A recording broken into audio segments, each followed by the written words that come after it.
We're back. Look, we're going to do a quick review. This is review time for the show.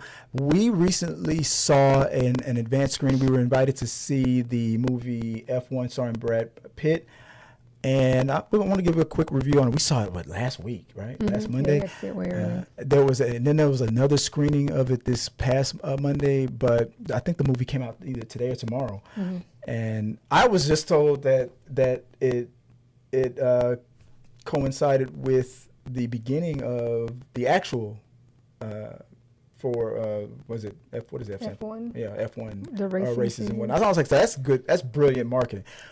I'm gonna tell you one thing. First, before I give you my quick review, I gave a review on our blog. If you go to t3medias.com, you'll see my review for F1. I gave my thoughts on it, and thank you to Warner Brothers for inviting us to go screen this movie.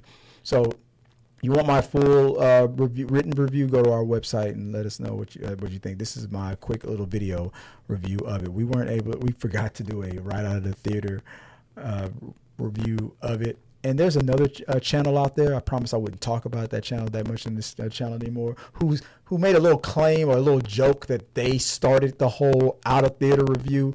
I need you to check T3 Media's manuscript and see how long I have been doing right out of the theater reviews before you make a claim like that, sir. Anyway, but we didn't do it right out of the theater review of this one. So here's our official review of F1. Let me get your thoughts on it real quick, babe. What did you think of F1 with Brad Pitt? I loved it. I thought it was a fantastic movie. I don't know a thing about racing. Nothing. But it was enjoyable and thrilling, exciting, funny. It was just a really solid movie that I would totally watch more than one time. Anything that stood out more than the other? What was it stood out to you exactly? Like any details?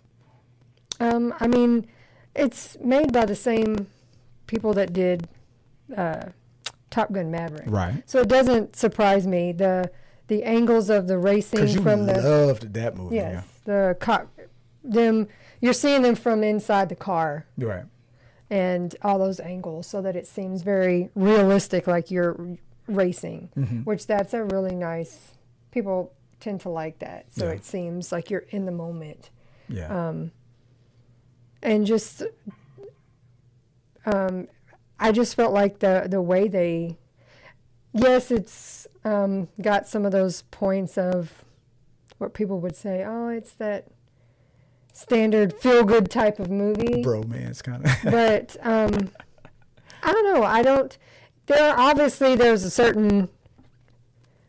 certain point in time where there was too many of those movies. People get burnt out. But we don't have an overabundance of that right now. So I feel like it's warranted. Yeah. It's very fitting, and we need a little feel-good. Yeah. So it was just a great movie. I agree. I enjoyed it. Like you, just like you said, it's one of those situations where I'm not a Formula One person, and I was afraid that going in that I was going to be like, I mean, the technical stuff. If they get too technical in it, I was like, oh man, it's going to bore me. I'm not going to care about any of that stuff.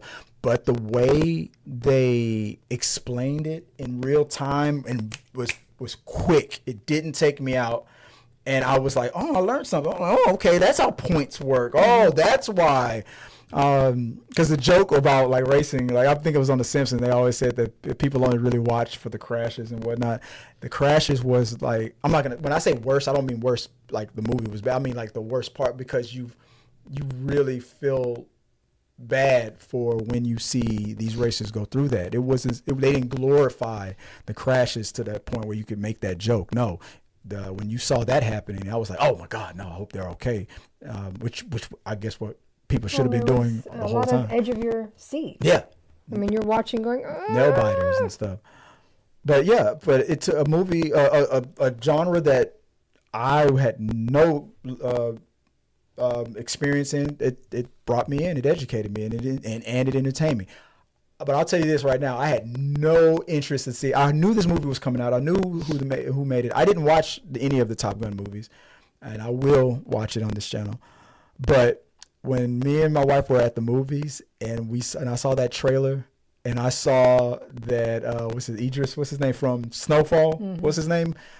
I saw that the second I saw he was in it, I was like, I'm watching this movie. I'm like, yes, I'm glad he's getting some recognition. I was so afraid that after Snowfall, seasons that was a brilliant acting and work that he did, and even though he was on the short list of rumors for being like in a Marvel movie for Black Panther and whatnot, I was happy to see that he was in it. The second I saw he was in it, because I'm already like a Brad Pitt fan. I trust his movies, his acting and whatnot, but it still wasn't enough to make me go, I don't know. I don't know if I want to watch that. But the second I saw the rest of the cast, I'm glad I watched it. I was like, I'm going.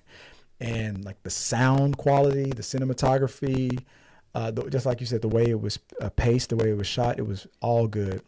It was all, was it some cheesy, like stereotypical like 90s bromance stuff? Yeah, but it worked. It worked, and it was great. So go see it, go check it out. I thought it's definitely worth it. This is a top level, top notch movie. I had a great time with it. I give it, let's say, what I said, like 8.5 out of a 10. If you were ranking it or rating it, what would you, out of 5, out of 10, whatever? What's your ranking for? Yeah, I'd say 8.5 or 9. Yeah, 8.5 or 9. Yeah. That's our thoughts on it. Let us know what you guys think when you go see it. If you've seen it already, what did you think about F1? Give us your review, your little quick thoughts on it. And like I always say, let's keep talking, guys.